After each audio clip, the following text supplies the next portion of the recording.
ನಮಸ್ಕಾರ viewers, welcome to Filmy MYS. ತುಂಬಾನೇ ಬಡವರಾಗಿದ್ದ ಚಿತ್ರದ ಹೀರೋಯಿನ್ ಫ್ಯಾಮಿಲಿ ಒಂದು ಚಿಕ್ಕ ಬಾಡಿಗೆ ಮನೆಯಲ್ಲಿ ತುಂಬಾನೇ ಕಷ್ಟದ ಜೀವನವನ್ನ ನಡೆಸುತ್ತಿರುತ್ತಾರೆ. ಮತ್ತೊಂದು ಕಡೆ ಚಿತ್ರದ ಹೀರೋನ ಸೋದರ ಮಾವ ತನ್ನದೇ ಬಂಗಲೆಯಲ್ಲಿ ಒಂದು ದಿನ ರಾತ್ರಿ ತುಂಬಾನೇ ನಿಗೂಢವಾಗಿ ಸಾವನ್ನಪ್ಪುತ್ತಾನೆ. ಕೆಲವು ದಿನಗಳ ನಂತರ ಕಾರಣಾಂತರಗಳಿಂದ ಚಿತ್ರದ ಹೀರೋಯಿನ್ ಫ್ಯಾಮಿಲಿ ತಮ್ಮ ಮಾವನ ಆ ಬಂಗಲೆಗೆ ಶಿಫ್ಟ್ ಆಗಬೇಕಾದ ಪರಿಸ್ಥಿತಿ ಬರುತ್ತೆ.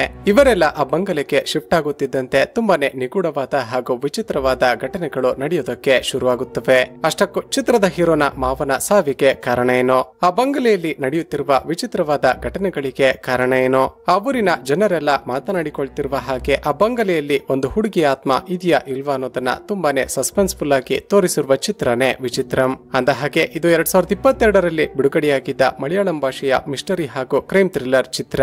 ಚಿತ್ರದ ಮೊದಲ ಸೀನ್ ನಲ್ಲಿ ಸಂಗಮಿತ್ರ ಎಂಬ ಒಬ್ಬಳು ಹುಡುಗಿ ಕಾಲೇಜ್ ನಲ್ಲಿ ತನ್ನ ಫ್ರೆಂಡ್ಸ್ ಜೊತೆ ಡ್ಯಾನ್ಸ್ ಪ್ರಾಕ್ಟೀಸ್ ಅನ್ನ ಮಾಡ್ತಿರ್ತಾಳೆ. ಮತ್ತೊಂದು ಕಡೆ ಮಾರ್ತಾ ಎಂಬ ಮತ್ತೊಬ್ಬಳು ಹುಡುಗಿ ಡ್ಯಾನ್ಸ್ ಮಾಡ್ತಿದ್ದ ಆ ಹುಡುಗಿಯರನ್ನ ನೋಡಿ ಡ್ರಾಯಿಂಗ್ ಅನ್ನ ಬಿಡಿಸುತ್ತಿರುತ್ತಾಳೆ. ಇಲ್ಲಿಗೆ ಈ ಸೀನ್ ಕಟ್ ಹಾಕಿ ನಂತರದ ಸೀನ್ ನಲ್ಲಿ ಮೂವರು ಹುಡುಗರು ಅಲೆಕ್ಸ್ ಎಂಬಾತನ ಬಂಗಲೆಗೆ ಹೋಗ್ತಿರೋದನ್ನ ನೋಡ್ತೀವಿ. ಅದಕ್ಕೆ ಕಾರಣ ಏನಂದ್ರೆ ಈ ಅಲೆಕ್ಸ್ ನ ತಂಗಿಯ ಮಗನಾಗಿರುವ ಚಿತ್ರದ ಹೀರೋ ಜಾಕ್ಸನ್ ನಮ್ಮ ಮಾವನ ಬಳಿ ಹಳೆ ಮಾಡೆಲ್ ನ ಬೆನ್ಸ್ ಕಾರ್ ಇದೆ, ನೀವು ಬೇಕಾದ್ರೆ ಅದನ್ನ ಹೋಗಿ ಪರ್ಚೇಸ್ ಮಾಡ್ತಾರ ಕೇಳಿ ಅಂತ ಕಳುಹಿಸಿಕೊಟ್ಟಿರ್ತಾನೆ. ಈ ಹುಡುಗರು ಜಾಕ್ಸನ್ ಹೇಳಿದ ರೀತಿ ಆ ಬಂಗಲೆಗೆ ಹೋಗಿ ಅಲ್ಲಿದ್ದ ಚಾಂಡಿ ಎಂಬ ವಾಚ್ಮನ್ ಗೆ ತಾವು ಬಂದಿರುವ ವಿಷಯದ ಬಗ್ಗೆ ಹೇಳಿ ಕಾರನ್ನ ನೋಡ್ತಿರುವಾಗ ಅಲ್ಲಿಗೆ ಅಲೆಕ್ಸ್ ಬರ್ತಾನೆ. ಯಾರ್ ನೀವು ಇಲ್ಲೇನ್ ಮಾಡ್ತಿದ್ದೀರಾ ಅಂತ ಕೇಳಿದಾಗ ಆ ಹುಡುಗರು ಆ ಕಾರನ್ನ ಪರ್ಚೇಸ್ ಮಾಡೋದಕ್ಕೆ ಬಂದಿದ್ದೀವಿ ಅಂತ ಹೇಳ್ತಾರೆ.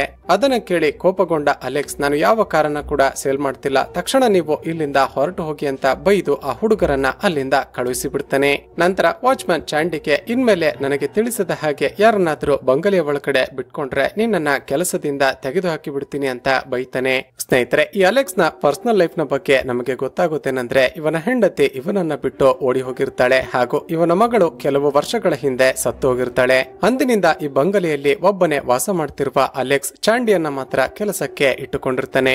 ಅಲೆಕ್ಸ್ಗೆ ಪ್ರಾಣಿಗಳನ್ನ ಸಾಕೋದು ಅಂದ್ರೆ ತುಂಬಾನೇ ಇಷ್ಟ ಇರುತ್ತೆ. ಆತ ಬಂಗಲೆಯಲ್ಲಿ ಮೊಲಗಳನ್ನ ಹಾಗೂ ಬೇರೆ ಬೇರೆ ಪ್ರಾಣಿಗಳನ್ನ ಸಾಕಿಕೊಂಡಿರ್ತಾನೆ. ಇಲ್ಲಿಗೆ ಈ ಸೀನ್ ಕಟ್ ಹಾಕಿ ನಂತರದ ಸೀನ್ ನಲ್ಲಿ ಚಿತ್ರದ ಹೀರೋ ಜಾಕ್ಸನ್ ಅನ್ನ ನೋಡ್ತೀವಿ. ಸ್ನೇಹಿತರೆ, ಜಾಕ್ಸನ್ಗೆ ಯಾವುದೇ ಕೆಲಸ ಸಿಕ್ಕಿರೋದಿಲ್ಲ. ಈತ ತನ್ನ ಫ್ರೆಂಡ್ಸ್ ಗಳ ಬಳಿಯೆಲ್ಲ ಸಾಲ ಮಾಡಿಕೊಂಡು ತುಂಬಾನೇ ಒದ್ದಾಡ್ತಿರ್ತಾನೆ.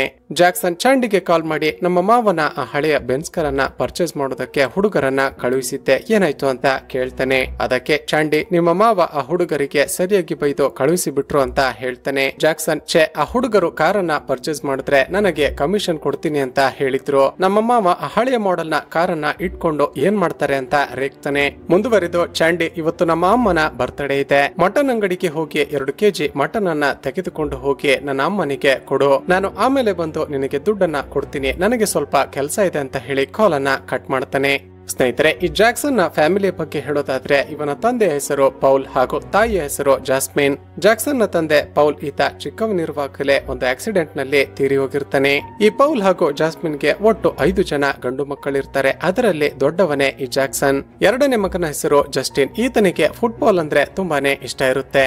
ಮೂರನೇ ಮಗನ ಹೆಸರು ಜಾಯ್, ಈತ ಕೂಡ ಯಾವುದೇ ಕೆಲಸ ಮಾಡದೆ ಸುಮ್ಮನೆ ಸುತ್ತಾಡುತ್ತಿರುತ್ತಾನೆ. ನಾಲ್ಕನೇ ಮಗನ ಹೆಸರು ಸೋವಿಯಾ ಹಾಗೂ 5ನೇ ಮಗನ ಹೆಸರು ಸ್ಟೀಫನ್. ಈ 5 ಜನ ಮಕ್ಕಳಲ್ಲಿ ಯಾರೊಬ್ಬರು ಕೂಡ ಸರಿಯಾಗಿ ಕೆಲಸಕ್ಕೆ ಹೋಗಿ ಜಾಸ್ಮಿನ್ಗೆ ದುಡ್ಡನ್ನ ಕೊಡ್ತಾ ಇರೋದಿಲ್ಲ. ಹೀಗಾಗಿ ಜಾಸ್ಮಿನ್ ಅದೇ ಊರಿನಲ್ಲಿ ಒಂದು ಚಿಕ್ಕ ಬೇಕರಿಯಲ್ಲಿ ಕೆಲಸ ಮಾಡ್ತಾ ಅದರಲ್ಲಿ ಬರ್ತಿದ್ದ ಸಂಬಳದಿಂದ ತನ್ನ ಮನೆಯನ್ನ ನಡೆಸುತ್ತಿರುತ್ತಾಳೆ. ಸ್ವಲ್ಪ ಸಮಯದ ನಂತರ ಚಾಂಡಿ ಮಟನ್ ತೆಗೆದುಕೊಂಡು ಮನೆಗೆ ಬರ್ತಾನೆ. ಜಾಸ್ಮಿನ್ಲ ಬರ್ತ್ಡೇ ಅಂತ ಗೊತ್ತಾಗಿ ಆಕೆಗೆ ಬರ್ತ್ಡೇ ವಿಶ್ ಮಾಡ್ತಾನೆ. ಮುಂದುವರೆದು ಜಾಸ್ಮಿನ್ ನಿನಗೊಂದು ವಿಷಯವನ್ನ ಹೇಳ್ಬೇಕು, ನಿಮ್ಮಣ್ಣ ಆ ಬಂಗಲೆಯಲ್ಲಿ ಒಬ್ಬನೇ ತುಂಬಾನೇ ಕುಡಿತಾ ವಿಚಿತ್ರವಾಗಿ ಆಡ್ತಿದ್ದಾರೆ. ತನ್ನ ಮಗಳು ಮಾರ್ತಾ ಇನ್ನು ಕೂಡ ಬದುಕಿದ್ದಾಳೆ ಅಂತ ಭ್ರಮೆಯಲ್ಲಿ ಆಕೆಯ ಜೊತೆ ರಾತ್ರಿ ಎಲ್ಲ ಮಾತನಾಡ್ತಿರುವ ರೀತಿ ಜೋರಾಗಿ ಕೂಗಾಡ್ತಿರ್ತಾರೆ. ಅವರು ಹೀಗೆಲ್ಲ ಆಡ್ತಿರೋದನ್ನ ನೋಡಿದ್ರೆ ನಂಗೆ ತುಂಬಾನೇ ಭಯವಾಗ್ತಿದೆ ಅಂತ ಹೇಳ್ತಾನೆ. ಇದನ್ನ ಕೇಳಿದ ಜಾಸ್ಮಿನ್ಗೂ ಕೂಡ ತುಂಬಾನೇ ಭಯ ಆಗುತ್ತೆ. ಆ ದಿನ ಜಾಕ್ಸನ್ ಹಾಗೂ ಅವನ 4 ತಮ್ಮಂದಿರು ಕೇಕ್ ಅನ್ನ ತಂದು ತನ್ನ ತಾಯಿ ಜಾಸ್ಮಿನ್ಲ ಬರ್ತ್ಡೇ ಅನ್ನ ಸೆಲೆಬ್ರೇಟ್ ಮಾಡ್ತಾರೆ. ಕೇಕ್ ಕಟ್ ಮಾಡಿದ ನಂತರ ಮನೆಯ ಮುಂದೆ ಪಟಾಕಿ ಹೊಡೆಯೋದಕ್ಕೆ ಹೋಗಿ ಇವರು ಹಚ್ಚಿದ ರಾಕೆಟ್ ಪಕ್ಕದ ಮನೆಯ ಒಳಗಡೆ ಹೋಗಿ ಬ್ಲಾಸ್ಟ್ ಆಗಿ ಬಿಡುತ್ತೆ. ಇವರು ಹೀಗೆ ಪಟಾಕಿ ಹೊಡಿತಿರೋದ್ರಿಂದ ಸುತ್ತಮುತ್ತಲಿನ ಜನಗಳಿಗೆ ತುಂಬಾನೇ ಡಿಸ್ಟರ್ಬೆನ್ಸ್ ಆಗಿ ಅಲ್ಲಿಗೆ ಬಂದು ದೊಡ್ಡ ಜಗಳ ಮಾಡಿ ಹೋಗ್ತಾರೆ. ಅದೇ ಸಮಯಕ್ಕೆ ಮತ್ತೊಂದು ಕಡೆ ಚಾಂಡಿ ಅಲೆಕ್ಸ್ ನ ಮನೆಯ ಕೆಲಸವನ್ನೆಲ್ಲ ಮುಗಿಸಿ ತನ್ನ ರೂಮ್ಗೆ ವಾಪಸ್ ಬಂದು ಡ್ರಿಂಕ್ಸ್ ಮಾಡ್ತಾ ಕೂತಿದ್ದಾಗ ಜೋರಾಗಿ ಮಳೆ ಶುರುವಾಗುತ್ತೆ. ಚಾಂಡಿ ಹೀಗೆ ಡ್ರಿಂಕ್ಸ್ ಮಾಡ್ತಾ ಮಾಡ್ತಾ ತುಂಬಾನೇ ನಶೆಯಲ್ಲಿ ತೇಲಾಡ್ತಿರುವಾಗ ಅವನ ರೂಮ್ ನ ಡೋರ್ ಅನ್ನ ಯಾರು ಜೋರಾಗಿ ಬಡಿಯೋದಕ್ಕೆ ಶುರು ಮಾಡ್ತಾರೆ. ಇಷ್ಟೊತ್ತಲ್ಲೂ ಅದು ಕೂಡ ಈ ಮಳೆಯಲ್ಲಿ ನನ್ನ ರೂಮ್ಗೆ ಯಾರು ಬರೋದಕ್ಕೆ ಸಾಧ್ಯ ಅಂತ ಈತ ತುಂಬಾನೇ ಹೆದರಿಕೊಳ್ತಾನೆ. ಹೆದರಿಕೊಂಡೆ ತನ್ನ ಕಿಟಕಿಯ ಮೂಲಕ ಹೊರಗಡೆ ಬಂದಿರೋದು ಯಾರು ಅಂತ ನೋಡಿದ್ರೆ ಅಲ್ಲಿ ಯಾರು ಕೂಡ ಇರೋದೇ ಇಲ್ಲ. ಇದನ್ನ ನೋಡಿದ ಈತನಿಗೆ ಮತ್ತಷ್ಟು ಭಯವಾಗೋದಕ್ಕೆ ಶುರುವಾಗುತ್ತೆ. ಇಲ್ಲಿಗೆ ಈ ಸೀನ್ ಕಟ್ಟಾಗಿ ಮರುದಿನ ಬೆಳಿಗ್ಗೆ ಎದ್ದು ನೋಡಿದ್ರೆ ಶಾಕಿಂಗ್ಲಿ ಅಲೆಕ್ಸ್ ಸತ್ತು ಹೋಗಿರ್ತಾನೆ. ತನ್ನ ಅಣ್ಣ ಸತ್ತು ಹೋಗಿದ್ದಾನೆ ಅಂತ ಗೊತ್ತಾಗುತ್ತಿದ್ದಂತೆ ಜಾಸ್ಮಿನ್ ತನ್ನ ಮಕ್ಕಳನ್ನೆಲ್ಲ ಕರೆದುಕೊಂಡು ಬಂದು ಅವನ ಅಂತಿಮ ಸಂಸ್ಕಾರವನ್ನ ನೆರವೇರಿಸುತ್ತಾಳೆ. ಚಾಂಡಿ ಜಾಕ್ಸನ್ ಬಳಿ ಹೋಗಿ, ಜಾಕ್ಸನ್, ನಾನು ಹೇಳುವ ವಿಷಯವನ್ನ ನಿನಗೆ ನಂಬೋದಕ್ಕೆ ಕಷ್ಟ ಆಗ್ಬಹುದು. ಆ ಬಿಲ್ಡಿಂಗ್ ನಲ್ಲಿ ಅಲೆಕ್ಸ್ ನ ಮಗಳು ಮಾರ್ತಾಳ ಆತ್ಮ ಇದೆ ಅಂತ ನನಗೆ ಡೌಟ್ ಬರ್ತಿದೆ.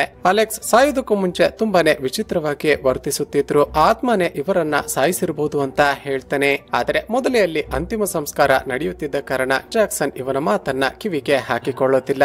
ನಂತರ ಈ ಚಾಂಡಿ ಇದೇ ವಿಷಯವನ್ನ ಹೋಗಿ ಲಾರೆನ್ಸ್ ಎಂಬ ಅಲೆಕ್ಸ್ ಹಾಗೂ ಜಾಸ್ಮಿನ್ ನ ರಿಲೇಟಿವ್ಗೂ ಹೇಳ್ತಾನೆ. ಇವನ ಮಾತುಗಳನ್ನ ಕೇಳಿದ ಲಾರೆನ್ಸ್ ತುಂಬಾನೇ ಕೋಪದಿಂದ, ನೀನು ಅತಿಯಾಗಿ ಕುಡಿದು ನಶೆಯಲ್ಲಿ ಇಲ್ಲ ಸಲ್ಲದ ವಿಷಯಗಳನ್ನ ಊರಲ್ಲೆಲ್ಲ ಹಬ್ಬಿಸಬೇಡ. ನೀನು ಈ ರೀತಿ ಆ ಬಂಗಲೆಯಲ್ಲಿ ದೆವ್ವ ಇದೆ, ಆತ್ಮ ಇದೆ ಅಂತ ಯಾರಿಗಾದ್ರೂ ಹೇಳೋದನ್ನ ನಾನು ನೋಡಿದ್ರೆ ನಿನ್ನನ್ನ ಕೂಡ ಸಾಯಿಸಿ ಬಿಡ್ತೀನಿ ಅಂತ ಬೈದು ಬಿಡ್ತಾನೆ. ಇಲ್ಲಿಗೆ ಈ ಸೀನ್ ಕಟ್ಟಾಗಿ ಮರುದಿನ ಬೆಳಿಗ್ಗೆ ಜಾಕ್ಸನ್ ಫ್ಯಾಮಿಲಿ ವಾಸ ಮಾಡ್ತಿರುವ ಆ ಬಾಡಿಗೆ ಮನೆಯ ಓನರ್ ಬರ್ತಾನೆ. ಕಳೆದ 3 ತಿಂಗಳಿಂದ ನೀವು ಈ ಮನೆಯ ಬಾಡಿಗೆಯನ್ನ ಕಟ್ಟಿಲ್ಲ. ಜೊತೆಗೆ ನಿನ್ನೆ ನೋಡಿದ್ರೆ ಸೆಲೆಬ್ರೇಷನ್ ಅಂತ ಮನೆಯ ಮುಂದೆ ಪಟಾಕಿ ಸಿಡಿಸಿ ಸುತ್ತಮುತ್ತಲಿನ ಜನಗಳಿಗೆ ಡಿಸ್ಟರ್ಬ್ ಮಾಡಿ ಅವರ ಜೊತೆ ಬೇರೆ ಜಗಳ ಮಾಡಿದ್ದೀರಾ. ನೀವು ಕೊಟ್ಟಿದ್ದ ಅಡ್ವಾನ್ಸ್ ದುಡ್ಡಲ್ಲೇ ನಿಮ್ಮ ಬಾಡಿಗೆಯನ್ನ ಕಟ್ ಮಾಡಿಕೊಂಡಿದ್ದೀನಿ. ನಿಮಗೆ 2 ದಿನ ಸಮಯ ಕೊಡ್ತೀನಿ, ಅಷ್ಟರಲ್ಲಿ ಈ ಮನೆಯನ್ನ ಖಾಲಿ ಮಾಡಿಕೊಂಡು ಹೋಗಿಬಿಡಿ ಅಂತ ವಾರ್ನ್ ಮಾಡಿ ಅಲ್ಲಿಂದ ಹೋಗಿಬಿಡ್ತಾನೆ. ಈ ವಿಷಯ ಲಾರೆನ್ಸ್ಗೆ ಗೊತ್ತಾಗಿ ಆ ದಿನ ರಾತ್ರಿ ಮನೆಗೆ ಬರ್ತಾನೆ. ಜಾಸ್ಮಿನ್, ನಿಮ್ಮ ಫ್ಯಾಮಿಲಿ ಪರಿಸ್ಥಿತಿ ನನಗೆಲ್ಲ ಗೊತ್ತಿದೆ. ನಾನು ಹೇಳುವ ಮಾತನ್ನ ಕೇಳು. ನಿಮ್ಮ ಅಣ್ಣ ಸತ್ತ ನಂತರ ಆ ಬಂಗಲೆಯಲ್ಲಿ ಈಗ ಯಾರು ಕೂಡ ಇಲ್ಲ. ಆ ಬಂಗಲೆಯನ್ನ ಹಾಗೆ ಬಿಟ್ರೆ ಇನ್ನಷ್ಟು ದಿನಗಳಲ್ಲಿ ಅದು ಪಾಳು ಬಿಡುತ್ತೆ. ಅದರ ಬದಲು ನೀನು ಹಾಗೂ ನಿನ್ನ ಗಂಡು ಮಕ್ಕಳೆಲ್ಲ ಹೋಗಿ ಅಲ್ಲಿ ವಾಸ ಮಾಡಬಹುದಲ್ವಾ ಅಂತ ಸಜೆಸ್ಟ್ ಮಾಡ್ತಾನೆ. ಸ್ನೇಹಿತರೆ, ಇಲ್ಲಿ ಇವರ ಡಿಸ್ಕಷನ್ ಮೂಲಕ ನಮಗೆ ಗೊತ್ತಾಗುವ ಮತ್ತೊಂದು ವಿಷಯ ಏನಂದ್ರೆ, ಈ ಜಾಸ್ಮಿನ್ ತನ್ನ ಅಣ್ಣ ಅಲೆಕ್ಸ್ಗೆ ಇಷ್ಟವಿಲ್ಲದಿದ್ದ ಪೌಲ್ ನನ್ನ ಮದುವೆ ಆಗಿದ್ದ ಕಾರಣ ಅಲೆಕ್ಸ್ ಈಕೆ ಜೊತೆ ಮಾತನಾಡೋದನ್ನ ಬಿಟ್ಟು 30 ವರ್ಷಗಳಿಗೂ ಮೇಲಾಗಿರುತ್ತೆ. ಅಂದಿನಿಂದ ತನ್ನ ಅಣ್ಣನ ಬಂಗಲೆಗೆ ಈ ಜಾಸ್ಮಿನ್ ಹೋಗಿರೋದೇ ಇಲ್ಲ. ಈಗ ಬೇರೆ ದಾರಿ ಇಲ್ಲದೆ ತನ್ನ ಮಕ್ಕಳು ಬೇರೆ ಆ ಬಂಗಲೆಗೆ ಶಿಫ್ಟ್ ಆಗೋಣ ಅಂತ ಹಠ ಮಾಡಿದ ಕಾರಣ ಜಾಸ್ಮಿನ್ ತನ್ನ ಫ್ಯಾಮಿಲಿಯನ್ನ ಕರೆದುಕೊಂಡು ಮರುದಿನ ಬೆಳಿಗ್ಗೆ ಆ ಬಂಗಲೆಗೆ ಶಿಫ್ಟ್ ಆಗ್ತಾಳೆ. ಅಷ್ಟು ದೊಡ್ಡ ಬಂಗಲೆಗೆ ಶಿಫ್ಟ್ ಆದ ಇವರೆಲ್ಲ ತುಂಬಾನೇ ಖುಷಿ ಪಡ್ತಾರೆ. ನಂತರ ತಮಗೆ ಬೇಕಾದ ರೂಮ್ ಗಳನ್ನ ಸೆಲೆಕ್ಟ್ ಮಾಡ್ಕೊಂಡು ಅದನ್ನ ಕ್ಲೀನ್ ಮಾಡಿಕೊಳ್ತಾರೆ. ಆ ದಿನ ಆ ಚಿಕ್ಕ ಹುಡುಗ ಸೋವಿಯೋ ತನ್ನ ರೂಮ್ ನಲ್ಲಿ ಆಟವಾಡ್ತಿದ್ದಾಗ ಒಂದು ಡ್ರಾಯಿಂಗ್ ಬುಕ್ ಸಿಗುತ್ತೆ. ಆ ಬುಕ್ ಅಲ್ಲಿ 2 ಹುಡುಗಿಯರನ್ನ ಡ್ರಾಯಿಂಗ್ ಮಾಡಲಾಗಿರುತ್ತೆ. ಬಹುಶಃ ಇವರಿಬ್ಬರಲ್ಲಿ ಯಾರಾದ್ರೂ ಒಬ್ರು ಮಾರ್ತಾ ಆಗಿರಬಹುದು ಅಂತ ಅದನ್ನ ತನ್ನ ತಾಯಿಗೆ ತೋರಿಸ್ತಾನೆ. ಅಮ್ಮ, ಇದರಲ್ಲಿ ನಿನ್ನ ಅಣ್ಣನ ಮಗಳು ಮಾರ್ತಾ ಯಾರು ಅಂತ ಕೇಳ್ತಾನೆ. ಅದಕ್ಕೆ ಜಾಸ್ಮಿನ್ ತನ್ನ ಮಗನಿಗೆ ಇದರಲ್ಲಿ ಮಾರ್ತಾ ಯಾರು ಅಂತ ನನಗೂ ಕೂಡ ಗೊತ್ತಿಲ್ಲ. ಆಕೆಯನ್ನ ಚಿಕ್ಕ ವಯಸ್ಸಿನಲ್ಲಿ ಮಾತ್ರ ಒಂದು ಸಾರಿ ನೋಡಿದ್ದೆ, ಆದ್ರೆ ದೊಡ್ಡವಳಾದ ಮೇಲೆ ಆಕೆ ಹೇಗಿದ್ದಾಳೆ ಅಂತ ನನಗೂ ಕೂಡ ಗೊತ್ತಿಲ್ಲ ಅಂತ ಹೇಳ್ತಾಳೆ. ಆ ದಿನ ರಾತ್ರಿ ಎಲ್ಲರೂ ಮಲಗಿಕೊಂಡ ನಂತರ ಜಾಸ್ಮಿನ್ಗೆ ಬಾಯಾರಿಕೆಯಾಗಿ ನೀರು ಕುಡಿಯೋದಕ್ಕೆ ಅಂತ ಕಿಚನ್ ಗೆ ಬಂದು ನೋಡಿದ್ರೆ ಕಿಚನ್ ನ ಡೋರ್ ಓಪನ್ ಆಗಿರುತ್ತೆ. ಒಳಗಡೆ ಹೋಗಿ ನೋಡಿದ್ರೆ ಮೊಲಗಳಿಗೆ ಯಾರೋ ಊಟವನ್ನ ಇಟ್ಟಿರ್ತಾರೆ. ಇದನ್ನ ನೋಡಿದ ಜಾಸ್ಮಿನ್ಗೆ ಶಾಕ್ ಆಗುತ್ತೆ. ಯಾಕಂದ್ರೆ ಆಕೆ ಮಲಗೋದಕ್ಕೂ ಮುಂಚೆ ಕಿಚನ್ ನ ಬಾಗಿಲನ್ನ ಲಾಕ್ ಮಾಡಿರ್ತಾಳೆ. ಜೊತೆಗೆ ಅಷ್ಟೊತ್ತಲ್ಲಿ ಒಳಗಡೆ ಬಂದು ಆ ಮೊಲಗಳಿಗೆ ಊಟವನ್ನ ಇಟ್ಟಿರೋದ್ಯಾರು ಅಂತ ನೋಡಿದ್ರೆ ಅಲ್ಯಾರು ಕೂಡ ಕಾಣಿಸೋದೇ ಇಲ್ಲ. ಮರುದಿನ ಬೆಳಿಗ್ಗೆ ಸ್ಟಿಫನ್ ತನ್ನ ಅಣ್ಣ ಜಸ್ಟಿನ್ ರೂಮ್ಗೆ ಬಟ್ಟೆ ತೆಗೆದುಕೊಳ್ಳೋದಕ್ಕೆ ಅಂತ ಹೋದಾಗ ಅವನ ರೂಮ್ ನಲ್ಲಿದ್ದ ಬಾತ್ರೂಮ್ ನಲ್ಲಿ ಯಾರೋ ಸ್ನಾನ ಮಾಡ್ತಿರುವ ಹಾಗೆ ಶಬ್ದ ಕೇಳಿಸುತ್ತೆ. ಬಹುಶಃ ತನ್ನ ಅಣ್ಣನೇ ಸ್ನಾನ ಮಾಡ್ತಿರ್ಬೋದು ಅಂತ ಜೋರಾಗಿ ಅವನ ಹೆಸರನ್ನ ಕರೀತಾನೆ. ಆದ್ರೆ ಆ ಕಡೆಯಿಂದ ಯಾವುದೇ ರೆಸ್ಪಾನ್ಸ್ ಬರೋದೇ ಇಲ್ಲ. ಕೊನೆಗೆ ಬರುತ್ತಿರುವ ಆ ಶಬ್ದ ಏನು ಅಂತ ಒಳಗಡೆ ಹೋಗಿ ನೋಡಿದ್ರೆ ಅಲ್ಲಿ ಯಾರು ಕೂಡ ಕಾಣಿಸೋದೇ ಇಲ್ಲ. ಅಲ್ಲಿ ನೋಡಿದ್ರೆ ಯಾರು ಕೂಡ ಇಲ್ಲ. ಹಾಗಾದ್ರೆ ಶಬ್ದ ಬರ್ತಾ ಇದ್ದಿದ್ದು ಎಲ್ಲಿಂದ ಅಂತ ಬಾತ್ ಟಬ್ ನ ಬಳಿ ಹೋಗಿ ನೋಡಿದ್ರೆ ಅಲ್ಲಿ ಈಗ ತಾನೇ ಯಾರೋ ಸ್ನಾನ ಮಾಡಿರುವ ರೀತಿ ಇರುತ್ತೆ. ಹಾಗೂ ಸ್ನಾನ ಮಾಡುವಾಗ ಒಂದು ಚೈನ್ ಅನ್ನ ನಲ್ಲಿಗೆ ಹಾಕಿರೋದು ಕೂಡ ಕಾಣಿಸುತ್ತೆ. ಅದನ್ನು ನೋಡಿದ ಈತ ಇದು ಯಾರು ಚೈನ್ ಆಗಿರಬಹುದು ಅಂತ ನೋಡುತ್ತಿರುವಾಗಲೇ ಶಾಕಿಂಗ್ಲಿ ಯಾರೋ ಸ್ನಾನ ಮಾಡಿ ನಡೆದುಕೊಂಡು ಹೋಗುತ್ತಿರುವ ರೀತಿ ಹೆಜ್ಜೆ ಗುರುತುಗಳು ಕಾಣಿಸುತ್ತವೆ. ಹೆದರಿಕೊಂಡ ಈತ ಆ ಹೆಜ್ಜೆ ಗುರುತುಗಳನ್ನೇ ಫಾಲೋ ಮಾಡ್ತಾ ಹೋದಾಗ ಆ ಹೆಜ್ಜೆ ಗುರುತುಗಳು ಒಂದು ರೂಮ್ ನ ಬಳಿ ಹೋಗಿ ಸ್ಟಾಪ್ ಆಗುತ್ತವೆ. ಆ ರೂಮ್ ನ ಒಳಗಡೆ ಏನಿದೆ ಅಂತ ಒಳಗಡೆ ಹೋಗೋದಕ್ಕೆ ನೋಡಿದ್ರೆ ಆ ರೂಮ್ ನ ಡೋರ್ ಓಪನ್ ಆಗೋದಿಲ್ಲ. ಹೆದರಿಕೊಂಡ ಸ್ಟಿಫನ್ ಅಲ್ಲಿಂದ ಕೆಳಗಡೆ ಓಡಿ ಬರ್ತಿರುವಾಗ ಇವನ ಕೈಯಲ್ಲಿರುವ ಆ ಚೈನ್ ಅನ್ನ ಜಾಯ್ ನೋಡ್ತಾನೆ. ಈ ಚೈನ್ ಎಲ್ಲಿತ್ತು, ಇಲ್ಲಿ ನೀನು ಏನ್ ಮಾಡ್ತಿದ್ಯಾ ಅಂತ ಕೇಳಿದಾಗ ಆ ಹುಡುಗ ನಡೆದ ವಿಷಯವನ್ನ ಹೇಳ್ತಾನೆ. ಆದ್ರೆ ಜಾಯ್ ಅವನ ಮಾತನ್ನ ಇಗ್ನೋರ್ ಮಾಡಿ ಅವನ ಬಳಿ ಇದ್ದ ಆ ಚೈನ್ ಅನ್ನ ಇಸ್ಕೊಂಡು ತನ್ನ ಗರ್ಲ್ ಫ್ರೆಂಡ್ ಗೆ ಗಿಫ್ಟ್ ಮಾಡಬೇಕು ಅಂತ ಪ್ಲಾನ್ ಮಾಡ್ತಾನೆ. ಜಾಯ್ ತನ್ನ ಗರ್ಲ್ ಫ್ರೆಂಡ್ ಗೆ ಕಾಲ್ ಮಾಡಿ ಇವತ್ತು ನಿನಗೊಂದು ಸರ್ಪ್ರೈಸ್ ಕೊಡ್ತೀನಿ, ಇವತ್ತು ರಾತ್ರಿ ನಮ್ಮ ಬಂಗಲೆಯ ಬಳಿ ಬಾ ಅಂತ ರಿಕ್ವೆಸ್ಟ್ ಮಾಡ್ತಾನೆ. ಮೊದಲಿಗೆ ಆ ಹುಡುಗಿ ರಾತ್ರಿ ಹೊತ್ತಲ್ಲಿ ಹೊರಗಡೆ ಬರೋದಿಲ್ಲ ಅಂತ ಹೇಳ್ತಾಳೆ. ಆದ್ರೆ ಈತ ತುಂಬಾನೇ ಫೋರ್ಸ್ ಮಾಡಿದ ಕಾರಣ ಕಡೆಗೆ ಒಪ್ಪಿಕೊಳ್ತಾಳೆ. ಮತ್ತೊಂದು ಕಡೆ ಈ ಜಾಕ್ಸನ್ ತನ್ನ ಮಾವನ ಆ ಹಳೆ ಮಾಡೆಲ್ ನ ಬೆನ್ಸ್ ಕಾರ್ ಅನ್ನ ಮಾರಿದ್ರೆ ಒಳ್ಳೆ ದುಡ್ಡು ಬರುತ್ತೆ ಅಂತ ಪ್ಲಾನ್ ಮಾಡಿ ಆ ಕಾರ್ನ ಆರ್ಸಿ ಬುಕ್ ಅನ್ನ ಹಾಗೂ ಕೀಯನ್ನ ಅವನ ರೂಮ್ಗೆ ಹೋಗಿ ಹುಡುಕುತ್ತಾನೆ. ಆದ್ರೆ ಆತ ಎಷ್ಟೇ ಹುಡುಕಿದ್ರು ಕೂಡ ಆ ಕಾರ್ನ ಕೀ ಮಾತ್ರ ಸಿಗೋದೇ ಇಲ್ಲ. ಹೀಗೆ ಕೀಯನ್ನ ಹುಡುಕುತ್ತಿದ್ದಾಗ ತನ್ನ ಮಾವ ಹಾಕಿಕೊಳ್ಳುತ್ತಿದ್ದ ಒಂದು ಎಕ್ಸ್ಪೆನ್ಸಿವ್ ವಾಚ್ ಅವನಿಗೆ ಕಾಣಿಸುತ್ತೆ. ಇಲ್ಲಿಗೆ ಈ ಸೀನ್ ಕಟ್ ಆಗಿ ಆ ದಿನ ರಾತ್ರಿ ಜಾಯ್ ತನ್ನ ಗರ್ಲ್ ಫ್ರೆಂಡ್ ಅನ್ನ ಕರೆದುಕೊಂಡು ಬಂಗಲೆಗೆ ಬರ್ತಾನೆ. ತನ್ನ ತಾಯಿ ಹಾಗೂ ಅಣ್ಣಂದರಿಗೆ ಗೊತ್ತಾಗದ ಹಾಗೆ ಆ ಹುಡುಗಿಯನ್ನ ತನ್ನ ರೂಮ್ಗೆ ಕರೆದುಕೊಂಡು ಹೋಗ್ತಾನೆ. ಜಾಯ್ ತನ್ನ ಗರ್ಲ್ ಫ್ರೆಂಡ್ ಜೊತೆ ಮಾತನಾಡುತ್ತಾ ತನ್ನ ಬಳಿ ಇದ್ದ ಆ ಚೈನ್ ಅನ್ನ ಆಕೆಗೆ ಗಿಫ್ಟ್ ಮಾಡಿ ಆಕೆಯ ಜೊತೆ ಇಂಟಿಮೇಟ್ ಆಗೋದಕ್ಕೆ ಟ್ರೈ ಮಾಡ್ತಾನೆ. ಆದ್ರೆ ಆಕೆ ಅವನನ್ನ ತಡೆದು ನಾನು ಫ್ರೆಶ್ ಅಪ್ ಆಗ್ಬೇಕು, ಫ್ರೆಶ್ ಅಪ್ ಆಗಿ ಬರ್ತೀನಿ ಅಂತ ಅಲ್ಲೇ ಇದ್ದ ವಾಶ್ರೂಮ್ ನ ಒಳಗಡೆ ಹೋಗ್ತಾಳೆ. ಮತ್ತೊಂದು ಕಡೆ ಕಾರ್ ಕೀಸ್ ಅನ್ನ ಹುಡುಕುತ್ತಿದ್ದ ಜಾಕ್ಸನ್ಗೆ ತನ್ನ ಮಾವನ ಬ್ಯಾಂಕ್ ಪಾಸ್ಬುಕ್ ಸಿಗುತ್ತೆ. ಈ ಕಡೆ ಜಾಯ್ ತನ್ನ ಗರ್ಲ್ ಫ್ರೆಂಡ್ ಫ್ರೆಶ್ ಅಪ್ ಆಗಿ ಹೊರಗಡೆ ಬರೋದ್ರೊಳಗಡೆ ಸಿಗರೇಟ್ ಸೇದೋಣ ಅಂತ ಲೈಟರ್ ತೆಗೆದುಕೊಳ್ಳೋದಕ್ಕೆ ಕೆಳಗಡೆ ಬರ್ತಾನೆ. ಮೇಲ್ಗಡೆ ಜಾಯ್ ನ ಗರ್ಲ್ ಫ್ರೆಂಡ್ ಫ್ರೆಶ್ ಅಪ್ ಆಗ್ತಿರುವಾಗ ಇದ್ದಕ್ಕಿದ್ದಂತೆ ಆ ಬಂಗಲೆಯ ಪವರ್ ಕಟ್ ಆಗುತ್ತೆ. ಹೆದರಿಕೊಂಡ ಆಕೆ ಜಾಯ್ ಅಂತ ತುಂಬಾನೇ ಜೋರಾಗಿ ಕೂಗಿಕೊಳ್ತಾಳೆ. ಆದ್ರೆ ಜಾಯ್ಗೆ ಆಕೆ ಕೂಗಿಕೊಳ್ತಿರೋದು ಕೇಳಿಸೋದೇ ಇಲ್ಲ. ಅದೇ ಸಮಯಕ್ಕೆ ಶಾಕಿಂಗ್ಲಿ ಆಕೆಗೆ ಜಾಯ್ ಕೊಟ್ಟಿದ್ದ ಆ ಚೈನ್ ಅನ್ನ ಹಿಂದಿನಿಂದ ಯಾರೋ ಬಂದು ಕಿತ್ತುಕೊಂಡು ಹೋಗಿ ಬಿಡ್ತಾರೆ. ಹೆದರಿಕೊಂಡ ಜಾಯ್ ನ ಗರ್ಲ್ ಫ್ರೆಂಡ್ ಅದು ಯಾರು ಅಂತ ಸುತ್ತಮುತ್ತ ನೋಡ್ತಿರುವಾಗ ಒಂದು ನೆರಳು ಆಕೆ ಪಕ್ಕದಲ್ಲಿ ಪಾಸ್ ಆಗ್ತಿರುವ ರೀತಿ ಕಾಣಿಸುತ್ತೆ. ಅದನ್ನ ನೋಡಿ ಮತ್ತಷ್ಟು ಹೆದರಿಕೊಂಡ ಆಕೆ ಜೋರಾಗಿ ಕಿರ್ಚೋದಕ್ಕೆ ಶುರು ಮಾಡ್ತಾಳೆ. ಆಕೆಯ ಶಬ್ದ ಕೇಳಿ ಕೆಳಗಡೆಯಿಂದ ಓಡಿ ಬಂದ ಜಾಯ್ ಆಕೆಗೆ ಸಮಾಧಾನ ಮಾಡ್ತಾ ಯಾಕೆ ಏನಾಯ್ತು ಅಂತ ವಿಚಾರಿಸುತ್ತಾನೆ. ಈ ಮನೆಯಲ್ಲಿ ಯಾವುದೋ ದೆವ್ವ ಇದೆ, ಅದೇ ನೀನು ಕೊಟ್ಟಿದ್ದ ಚೈನ್ ಅನ್ನ ನನ್ನ ಕತ್ತಿನಿಂದ ಕಿತ್ತುಕೊಂಡು ಹೋಯ್ತು, ಇನ್ಮೇಲೆ ನನ್ನನ್ನ ಈ ಬಂಗಲೆಗೆ ಕರಿಬೇಡ ಅಂತ ಹೆದರಿಕೊಂಡು ಅಳುತ್ತಾ ಅಲ್ಲಿಂದ ಓಡಿ ಹೋಗ್ತಾಳೆ. ಸ್ನೇಹಿತರೆ, ಈಗಲೇ ಒಂದು ಶಾಕಿಂಗ್ ಟ್ವಿಸ್ಟ್ ರಿವೀಲ್ ಆಗುತ್ತೆ. ಜಾಯ್ನ ಗರ್ಲ್ ಫ್ರೆಂಡ್ ಹೇಳಿದಂತೆ ಆ ಬಂಗಲೆಯಲ್ಲಿ ಚಿತ್ರದ ಶುರುವಿನಲ್ಲಿ ನಾವು ನೋಡಿದ್ದ ಅಸಂಗಮಿತ್ರನ ಆತ್ಮ ಹಾಗೂ ಅಲೆಕ್ಸ್ ನ ಮಗಳು ಮಾರ್ತಾಳ ಆತ್ಮ ಕೂಡ ಇರೋದನ್ನ ನಾವು ನೋಡ್ತೀವಿ. ಜಾಯ್ನ ಗರ್ಲ್ ಫ್ರೆಂಡ್ ಲ ಕತ್ತಿನಿಂದ ಕಿತ್ತುಕೊಂಡಿದ್ದ ಆ ಚೈನ್ ಅನ್ನ ಮಾರ್ತಾಳ ಆತ್ಮ ತಂದು ಸಂಗಮಿತ್ರಳ ಆತ್ಮಕ್ಕೆ ಕೊಡುತ್ತೆ. ಆ ಚೈನ್ ನೋಡಿದ ಸಂಗಮಿತ್ರಳ ಆತ್ಮ ತುಂಬಾನೇ ಖುಷಿ ಪಡುತ್ತೆ. ಮರುದಿನ ಬೆಳಿಗ್ಗೆ ಜಾಕ್ಸನ್ ತನಗೆ ಹಿಂದಿನ ದಿನ ಸಿಕ್ಕಿದ್ದ ತನ್ನ ಮಾವನ ಬ್ಯಾಂಕ್ ನ ಪಾಸ್ಬುಕ್ ಹಾಗೂ ಅವನ ಚೆಕ್ ಬುಕ್ ನಲ್ಲಿದ್ದ ಅವನ ಸೈನ್ ಅನ್ನ ಪ್ರಾಕ್ಟೀಸ್ ಮಾಡಿ ಚೆಕ್ ಅನ್ನ ಅಲೆಕ್ಸೆ ಬರೆದಿದ್ದಾನೆ ಅನ್ನುವ ರೀತಿ ಸೈನ್ ಮಾಡಿ ಆ ಚೆಕ್ ಅನ್ನ ತೆಗೆದುಕೊಂಡು ಬ್ಯಾಂಕ್ ಗೆ ಹೋಗಿ ಒಂದಷ್ಟು ಹಣವನ್ನ ವಿತ್ಡ್ರಾ ಮಾಡ್ತಾನೆ. ತನಗೆ ಅಷ್ಟೊಂದು ದುಡ್ಡು ಸಿಕ್ಕಿದ್ದನ್ನ ನೋಡಿ ಖುಷಿಯಾದ ಜಾಕ್ಸನ್ ಆ ದುಡ್ಡನ್ನ ತೆಗೆದುಕೊಂಡು ಹೋಗಿ ಸಾಲ ಮಾಡಿ ಒತ್ತೆ ಇಟ್ಟಿದ್ದ ತನ್ನ ತಂದೆಯ ಬೈಕ್ ಅನ್ನ ಬಿಡಿಸಿಕೊಂಡು ಬಂದು ಜಾಸ್ಮಿನ್ ಗೆ ತೋರಿಸುತ್ತಾನೆ. ಜಾಸ್ಮಿನ್ ತನ್ನ ಗಂಡ ಪೌಲ್ ನ ಬೈಕ್ ಅನ್ನ ತನ್ನ ಮಗ ಬಿಡಿಸಿಕೊಂಡು ಬಂದಿದ್ದಾನಲ್ಲ ಅಂತ ನೋಡಿ ತುಂಬಾನೇ ಖುಷಿ ಪಡ್ತಾಳೆ. ಅದೇ ಖುಷಿಯಲ್ಲಿ ಜಾಕ್ಸನ್ ತನ್ನ ತಂದೆಯ ಬೈಕ್ ಅನ್ನ ಬಿಡಿಸಿಕೊಂಡಿರೋದನ್ನ ತನ್ನ ವಾಟ್ಸ್ಆಪ್ ಸ್ಟೇಟಸ್ ಗೆ ಹಾಕಿಕೊಳ್ತಾನೆ. ಇವನ ವಾಟ್ಸ್ಆಪ್ ಸ್ಟೇಟಸ್ ಅನ್ನ ನೋಡಿದ ಲಾರೆನ್ಸ್ ತಕ್ಷಣ ನಿನ್ನ ಜೊತೆ ಮಾತನಾಡಬೇಕು, ಅರ್ಜೆಂಟ್ ಆಗಿ ಬಂದು ನನ್ನನ್ನ ಭೇಟಿ ಮಾಡು ಅಂತ ಹೇಳ್ತಾನೆ. ಅಲ್ಲಿಗೆ ಬಂದ ಜಾಕ್ಸನ್ ಕೈಯಲ್ಲಿ ಹಾಕಿಕೊಂಡಿದ್ದ ವಾಚ್ ಅನ್ನ ಹಾಗೂ ಅವನ ತಂದೆಯ ಬೈಕ್ ಅನ್ನ ಬಿಡಿಸಿಕೊಂಡಿರೋದನ್ನ ನೋಡಿ ಕೋಪಗೊಂಡ ಲಾರೆನ್ಸ್ ಜಾಕ್ಸನ್ ನ ಕಾಲರ್ ಅನ್ನ ಹಿಡಿದು ಈ ವಾಚ್ ಎಲ್ಲಿಂದ ಬಂತು, ಅಡ ಇಟ್ಟಿದ್ದ ನಿಮ್ಮಪ್ಪನ ಬೈಕ್ ಅನ್ನ ಬಿಡಿಸಿಕೊಳ್ಳೋದಕ್ಕೆ ದುಡ್ಡು ಎಲ್ಲಿಂದ ಬಂತು, ನಿಜ ಹೇಳು, ಆ ಬಂಗಲೆಗೆ ಹೋದ ಮೇಲೆ ಅಲ್ಲಿರುವ ವಸ್ತುಗಳನ್ನ ಕಳ್ಳತನ ಮಾಡಿ ಮಾರಿ ಈ ದುಡ್ಡನ್ನ ಗಳಿಸಿದ್ಯಾ ಅಲ್ವಾ. ಜಾಕ್ಸನ್ ಏನು ಮಾತಾಡದೆ ಸುಮ್ಮನೆ ಇರುವಾಗ ಚಿತ್ರದಲ್ಲಿ ಮತ್ತೊಂದು ಟ್ವಿಸ್ಟ್ ರಿವೀಲ್ ಆಗುತ್ತೆ. ಲಾರೆನ್ಸ್ ಮುಂದುವರಿದು ಇನ್ನು ಎಷ್ಟು ದಿನ ಅಂತ ಸಾವಿರಗಳಿಗೆ ಆಸೆ ಪಡ್ತೀಯಾ, ಅಲೆಕ್ಸ್ ನ ಬಂಗಲೆಯನ್ನ ಮಾರಿದ್ರೆ ಕೋಟಿಗಳಲ್ಲಿ ದುಡ್ಡು ಬರುತ್ತೆ, ಅದರಿಂದ ನಮ್ಮಿಬ್ಬರ ಜೀವನವೇ ಸೆಟಲ್ ಆಗುತ್ತೆ. ಅಲೆಕ್ಸ್ ಸತ್ತ ನಂತರ ಆ ಬಂಗಲೆಯನ್ನ ಹೇಗಾದ್ರೂ ಮಾಡಿ ಮಾರಬೇಕು ಅಂತ ನಾನು ಪ್ಲಾನ್ ಮಾಡಿಕೊಳ್ತಿದ್ರೆ ಆ ವಾಚ್ ಮ್ಯಾನ್ ಚಾಂಡಿ ಆ ಬಂಗಲೆಯಲ್ಲಿ ಅವನ ಮಗಳು ಮಾರ್ತಾಳ ಆತ್ಮ ಇದೆ ಅಂತ ಹೇಳ್ತಾ ತಿರುಗ್ತಿದ್ದಾನೆ. ಚಾಂಡಿ ಆ ಬಂಗಲೆಯಲ್ಲಿ ಆತ್ಮ ಇದೆ ಅಂತ ಊರಿನಲ್ಲೆಲ್ಲ ಹೇಳಿಕೊಂಡು ತಿರುಗಾಡಿದ್ರೆ ಅದನ್ನ ಯಾರು ಕೂಡ ಪರ್ಚೇಸ್ ಮಾಡೋದಿಲ್ಲ ಅಂತ ಒಂದು ಶಾಕಿಂಗ್ ಟ್ವಿಸ್ಟ್ ಅನ್ನ ರಿವೀಲ್ ಮಾಡ್ತಾನೆ.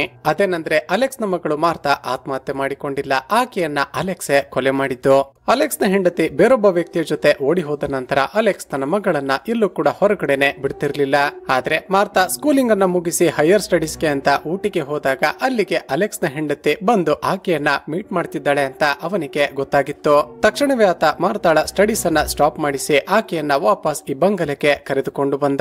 ಆದ್ರೆ ಕೆಲವು ದಿನಗಳ ನಂತರ ಆತ ಯಾವುದೋ ಕಾರಣಕ್ಕೆ ತನ್ನ ಮಗಳನ್ನೇ ಸಾಯಿಸಿಬಿಟ್ಟ. ಆ ಕೇಸ್ ನಿಂದ ಹೊರಗಡೆ ಬರೋದಕ್ಕೆ ನನ್ನ ಸಹಾಯವನ್ನ ಕೇಳಿದ್ದ. ನಾನು ತಕ್ಷಣ ನನಗೆ ಗೊತ್ತಿರುವ ಒಬ್ಬ ಕಮಿಷನರ್ಗೆ ಲಂಚವನ್ನ ಕೊಟ್ಟು ಮಾರ್ತಾ ಆತ್ಮಹತ್ಯೆ ಮಾಡಿಕೊಂಡಿದ್ದಾಳೆ ಅಂತ ಪೋಸ್ಟ್ ಮಾರ್ಟಮ್ ರಿಪೋರ್ಟ್ ಬರುವ ಹಾಗೆ ಮಾಡಿ ಅಲೆಕ್ಸ್ ನನ್ನ ಕಾಪಾಡಿದೆ ಅಂತ ಹೇಳ್ತಾನೆ.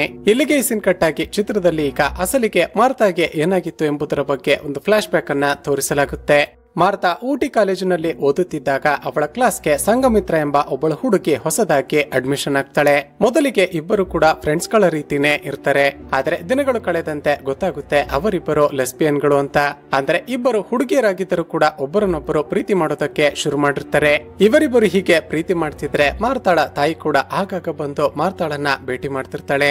ಈ ವಿಷಯ ಅಲೆಕ್ಸ್ ಗೆ ಗೊತ್ತಾಗಿ ತುಂಬಾನೇ ಕೋಪಗೊಂಡು ಮಾರ್ತಾಳ ಕಾಲೇಜನ್ನ ಬಿಡಿಸಿ ಆಕೆಯನ್ನ ವಾಪಸ್ ತಮ್ಮ ಊರಿಗೆ ಕರೆದುಕೊಂಡು ಹೋಗಿಬಿಡ್ತಾನೆ.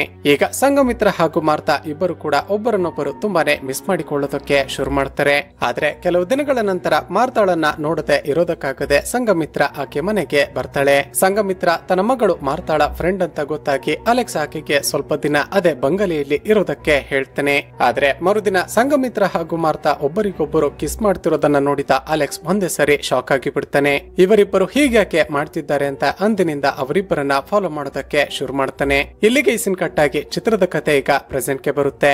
ಈಗ ಜಾಯ್ ತನ್ನ ಗರ್ಲ್ ಫ್ರೆಂಡ್ ಗೆ ಭಯಪಡಿಸಿ ಆಕೆ ಕತ್ತಿನಲ್ಲಿದ್ದ ಆ ಚೈನ್ ಅನ್ನ ಯಾರು ಕಿತ್ತುಕೊಂಡ್ರು ಅಂತ ಮನೆಯಲ್ಲೆಲ್ಲ ಹುಡುಕೋದಕ್ಕೆ ಶುರು ಮಾಡ್ತಾನೆ.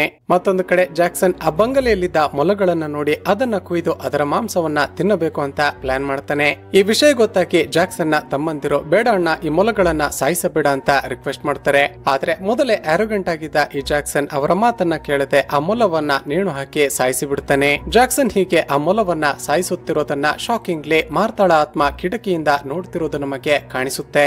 ಅದೇ ದಿನ ರಾತ್ರಿ ಜಾಕ್ಸನ್ಗೆ ಮಧ್ಯರಾತ್ರಿ ಎಚ್ಚರವಾಗಿ ನೀರು ಕುಡಿಯೋದಕ್ಕೆ ಅಂತ ಕಿಚನ್ಗೆ ಹೋದಾಗ ಅವನ ಕಣ್ಣಿಗೆ ಒಂದು ಮೊಲ ಕಾಣಿಸುತ್ತೆ. ಇದೇ ಮೊಲವನ್ನಲ್ವಾ ನಾನಿವತ್ತು ಸಾಯಿಸಿ ಅದರ ಮಾಂಸವನ್ನ ತಿಂದಿದ್ದು ಅಂತ ಅದನ್ನ ಫಾಲೋ ಮಾಡ್ತಾ ಮೇಲಿನ ರೂಮ್ಗೆ ಹೋಗ್ತಾನೆ. ಹೀಗೆ ಆ ಮೊಲ ಓಡ್ತಾ ಓಡ್ತಾ ಮಾರ್ತಾಳ ರೂಮ್ ನ ಒಳಗಡೆ ಹೋಗಿಬಿಡುತ್ತೆ. ಅದನ್ನ ಹಿಡಿಯೋದಕ್ಕೆ ಅಂತ ಅದನ್ನೇ ಫಾಲೋ ಮಾಡ್ತಾ ಜಾಕ್ಸನ್ ಕೂಡ ಮಾರ್ತಾಳ ರೂಮ್ ನ ಒಳಗಡೆ ಬಂದು ಬಿಡ್ತಾನೆ.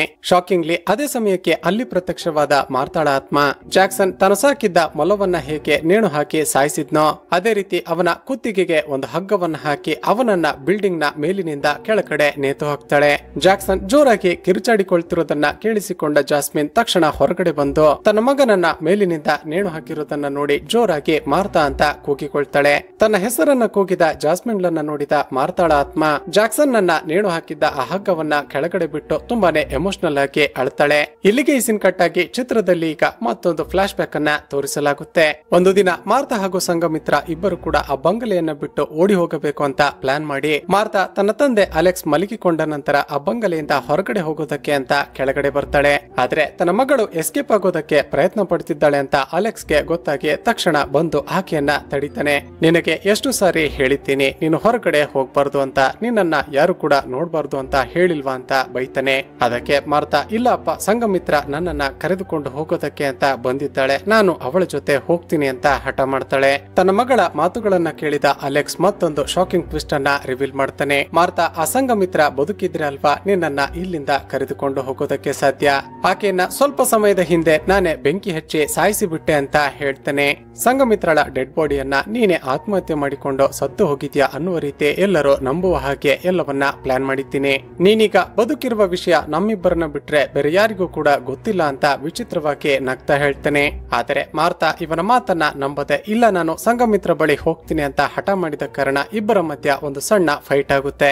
ಆ ಫೈಟ್ ನಲ್ಲಿ ಅಲೆಕ್ಸ್ ನ ಬ್ಯಾಲೆನ್ಸ್ ತಪ್ಪಿ ಆತ ಮೆಟ್ಟಿಲುಗಳ ಮೇಲಿನಿಂದ ಕೆಳಗಡೆ ಬಿದ್ದು ದೊಡ್ಡ ಇಂಜುರಿ ಆಗುತ್ತೆ. ಇದನ್ನ ನೋಡಿ ಹೆದರಿಕೊಂಡ ಮಾರ್ತಾ ತನ್ನ ತಂದೆಯನ್ನ ಕಾಪಾಡಿಕೊಳ್ಳೋದಕ್ಕೆ ಅಂತ ಬಂಗಲೆ ಪಕ್ಕದಲ್ಲೇ ಒಂದು ಚಿಕ್ಕ ರೂಮ್ ನಲ್ಲಿ ವಾಸ ಮಾಡ್ತಿದ್ದ ಚಾಂಡಿ ರೂಮ್ಗೆ ಹೋಗಿ ಬಾಗಿಲನ್ನ ಬಡಿತಾಳೆ. ಆದ್ರೆ ಮೊದಲೇ ಅತಿಯಾಗಿ ಕುಡಿದು ನಶೆಯಲ್ಲಿದ್ದ ಚಾಂಡಿ ಮಾತ್ರ ಹೊರಗಡೆಯಿಂದ ಬಾಗಿಲನ್ನ ಬಡಿತಿರೋದು ಮಾರ್ತಾಳ ಆತ್ಮನೇ ಇರಬೇಕು ಅಂತ ಅಂದುಕೊಂಡು ಹೆದರಿಕೊಳ್ತಾನೆ. ಮತ್ತೊಂದು ಕಡೆ ಅಲೆಕ್ಸ್ಗೆ ಕಿಟಕಿಯ ಮೂಲಕ ಹೊರಗಡೆ ಸಂಘಮಿತ್ರಳ ಆತ್ಮ ನಿಂತಿರೋದು ಕಾಣಿಸುತ್ತೆ. ಸಂಘಮಿತ್ರಳ ಆತ್ಮವನ್ನ ನೋಡಿದ ಅಲೆಕ್ಸ್ಗೆ ಮತ್ತಷ್ಟು ಶಾಕ್ ಆಗಿ ಆತ ಹಾರ್ಟ್ ಅಟ್ಯಾಕ್ ನಿಂದ ಅಲ್ಲೇ ಸತ್ತು ಹೋಗ್ತಾನೆ. ಸ್ನೇಹಿತರೆ, ಇಲ್ಲಿ ಅಲೆಕ್ಸ್ ಸಂಘಮಿತ್ರಳನ್ನ ಕೊಲೆ ಮಾಡೋದಕ್ಕೆ ಕಾರಣ ಏನಂದ್ರೆ ಮಾರ್ತಾ ಹಾಗೂ ಸಂಘಮಿತ್ರ ಇಬ್ಬರು ಕೂಡ ಲೆಸ್ಬಿಯನ್ ಅಂತ ಅವನಿಗೆ ಗೊತ್ತಾಗಿರುತ್ತೆ. ಒಂದು ವೇಳೆ ಸಂಘಮಿತ್ರ ಬದುಕಿದ್ರೆ ಇವರಿಬ್ಬರು ಕೂಡ ಹೀಗೆ ರಿಲೇಶನ್ಶಿಪ್ ನಲ್ಲಿ ಇರ್ತಾರೆ ಅಂದುಕೊಂಡ ಆತ ಆಕೆಗೆ ಸೀಮೆ ಎಣ್ಣೆ ಸುರಿದು ಬೆಂಕಿ ಹಚ್ಚಿ ಕೊಲೆ ಮಾಡಿಬಿಟ್ಟಿರ್ತಾನೆ. ತನ್ನ ಮಗಳು ಮಾರ್ತಾನೆ ಆತ್ಮಹತ್ಯೆ ಮಾಡಿಕೊಂಡು ಸತ್ತು ಹೋಗಿದ್ದಾಳೆ ಅನ್ನುವ ರೀತಿ ಪೋಸ್ಟ್ ಮಾರ್ಟಮ್ ರಿಪೋರ್ಟ್ ಅನ್ನ ರೆಡಿ ಮಾಡಿಸಿ ಆ ಡೆಡ್ ಬಾಡಿಯ ಮುಖ ಯಾರಿಗೂ ಕೂಡ ಕಾಣದ ಹಾಗೆ ಕವರ್ ಮಾಡಿ ಅಂತಿಮ ಸಂಸ್ಕಾರವನ್ನ ಮಾಡಿ ಮುಗಿಸಿರ್ತಾನೆ. ಆದ್ರೆ ಶಾಕಿಂಗ್ಲಿ ಕೊಲೆಯಾದ ನಂತರ ಸಂಘಮಿತ್ರಳ ಆತ್ಮ ಮಾತ್ರ ಮಾರ್ತಾಳನ್ನ ಬಿಟ್ಟಿರೋದಿಲ್ಲ. ಮಾರ್ತಾಳ ಜೊತೆ ಆತ್ಮ ಕೂಡ ಅದೇ ಬಂಗಲೆಯಲ್ಲಿ ವಾಸ ಮಾಡ್ತಿರುತ್ತೆ. ಇಲ್ಲಿಗೆ ಈ ಸೀನ್ ಕಟ್ ಆಗಿ ಚಿತ್ರದ ಕತೆ ಈಗ ಪ್ರೆಸೆಂಟ್ ಗೆ ಬರುತ್ತೆ. ಈಗ ಲಾರೆನ್ಸ್ ಆ ಬಂಗಲೆಯಲ್ಲಿ ನಿಜವಾಗಿಯೂ ಮಾರ್ತಾಳ ಆತ್ಮ ಇದೆ ಅಂತ ನಂಬಿರುತ್ತಾನೆ. ಆ ಬಂಗಲೆಯಲ್ಲಿ ಆತ್ಮ ಇದೆ ಅಂತ ಗೊತ್ತಾದ ಮೇಲೆ ಅಲ್ಲಿ ನೀವಿರೋದು ಸೇಫ್ ಅಲ್ಲ, ತಕ್ಷಣವೇ ಆ ಮನೆಯನ್ನ ವೆಕೇಟ್ ಮಾಡಿ ಅಂತ ಹೇಳ್ತಾನೆ. ಜಾಸ್ಮಿನ್ಗೆ ಆ ಬಂಗಲೆಯಲ್ಲಿರೋದು ಮಾರ್ತಾಳ ಆತ್ಮ ಅಲ್ಲ, ಬದಲಿಗೆ ಬದುಕಿರುವ ಮಾರ್ತಾ. ಒಂದು ವೇಳೆ ನಾವು ಆ ಬಂಗಲೆಯಿಂದ ಬೇರೆ ಕಡೆ ಶಿಫ್ಟ್ ಆದ್ರೆ ಮಾರ್ತಾ ಒಬ್ಬಂಟಿ ಆಗ್ತಾಳೆ ಅಂತ ಫ್ಲಾಶ್ ಆಗಿ ಲಾರೆನ್ಸ್ಗೆ ಏನೋ ಒಂದು ಕಾರಣ ಹೇಳಿ ಇಲ್ಲ ನಾವು ಆ ಬಂಗಲೆಯಿಂದ ಬೇರೆ ಕಡೆ ಶಿಫ್ಟ್ ಆಗೋದಿಲ್ಲ ಅಂತ ಹೇಳಿಬಿಡ್ತಾಳೆ. ಚಿತ್ರದ ಕ್ಲೈಮ್ಯಾಕ್ಸ್ ನಲ್ಲಿ ಮಾರ್ತಾ ಅಂದಿನಿಂದ ಜಾಸ್ಮಿನ್ ಹಾಗೂ ಅವರ ಮಕ್ಕಳ ಜೊತೆ ಖುಷಿಯಿಂದ ಆ ಬಂಗಲೆಯಲ್ಲಿ ವಾಸ ಮಾಡ್ತಿರೋದನ್ನ ತೋರಿಸಲಾಗುತ್ತೆ. ಆದ್ರೆ ಚಿತ್ರದ ಎಂಡ್ ಸೀನ್ ನಲ್ಲಿ ಮಿಸ್ಟರಿ ಕಂಟಿನ್ಯೂಸ್ ಅಂತ ತೋರಿಸೋದರ ಜೊತೆಗೆ ಈ ಚಿತ್ರ ಮುಕ್ತಾಯವಾಗುತ್ತೆ. ಸ್ನೇಹಿತರೆ, ಚಿತ್ರದ ಕತೆ ಇಷ್ಟವಾಗಿದ್ರೆ ಈ ವಿಡಿಯೋಗೆ ಒಂದು ಲೈಕ್ ಮಾಡಿ ಶೇರ್ ಮಾಡೋದನ್ನ ಮರೆಯಬೇಡಿ. ಇದೇ ರೀತಿಯ ವಿಡಿಯೋಸ್ಗಾಗಿ ಈ ಚಾನಲ್ ಅನ್ನ ಸಬ್ಸ್ಕ್ರೈಬ್ ಮಾಡಿಕೊಂಡು ಪಕ್ಕದಲ್ಲೇ ಇರುವ ಬೆಲ್ ಐಕಾನ್ ಅನ್ನ ಕ್ಲಿಕ್ ಮಾಡಿ.